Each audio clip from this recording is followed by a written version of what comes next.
В лесу родилась елочка. Главный символ любимого праздника Нового года уже занял свое место на центральной площади. И во всех домах нарядные елочки уже делятся своим ароматом. И все мы в предвкушении новогодних чудес.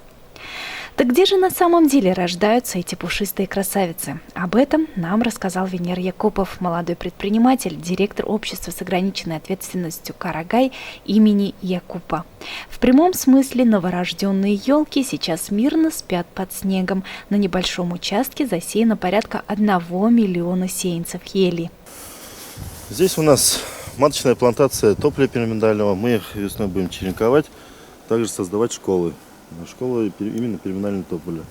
Спросом очень пользуется у нас в Республике Башкортостан, также и за пределы нашей республики. Сам Венер Федратович называет себя лесником в 3-м поколении. Основатель династии дед Хадид Мухамедович всю свою жизнь посвятил лесному делу, проработал в Яркеевском лесничестве, а потом руководил лесхозом в Зианчуринском и Баймакском районах. Отец Венеры, Федрат Хадидович, стоит на страже леса уже 40 лет. Более 10 из них служат директором Илишевского лесхоза. И знаем мы его не только как преданного работника лесного хозяйства, но и как учителя. На встречах с юными лесничими отряда Березской Саметовской средней школы он рассказывает о проблемах леса, о том, как может молодое поколение помочь сохранить и приумножить лесное богатство. И школьники берут с него пример жизнелюбия, доброты и бескорыстия. Сам Венер сначала получил профессию юриста, но, как он сам говорит, зов предков все же привел его в лес. И вот уже в следующем году он получит 2-й диплом о высшем образовании, но на этот раз по лесному делу. В 2014 году им было основано общество с ограниченной ответственностью «Карагай», носящее имя прапрадеда Якупа. В 2016 году близ деревни Карабашево на земельном участке площадью в 30 гектаров был заложен питомник. Основное направление питомника – выращивание крупноверного посадочного материала. Из хвойных пород сосна обыкновенная, лиственница, ель сибирская, ель колючая. Из лиственных пород береза бородавчатая, рябина красная, липа мелколистная и другие. Сбыт планируется по Республике Башкортостан и за его пределы.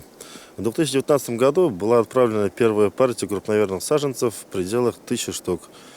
В город Салават, поселок Зубово, ГДУ «Роснефть».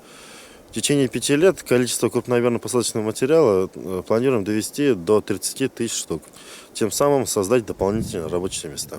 Пока что в питомнике работает 5 человек. Работа эта кропотливая, требует большого терпения и вложений. Ведь пока семя ели, пройдя различные капризы природы, превратится в крупномерный саженец, должно пройти не менее 7 лет. Это у нас ель колючая, то есть голубая. На данный момент сейчас ей 5 лет. Через 2 года мы уже планируем их реализовывать, так как каждый год прирост дает где-то 10 сантиметров.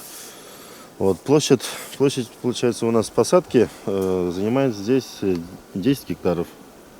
Вот так, со свежими идеями, большими планами, опираясь на свои крепкие, как у векового дуба, корни, Венер Якупов ведет свою работу и вносит свой вклад в сохранение леса, зеленых легких нашей земли. Алина Хадимуллина, Ренат Хадимуллин, телерадиокомпания «Илиш».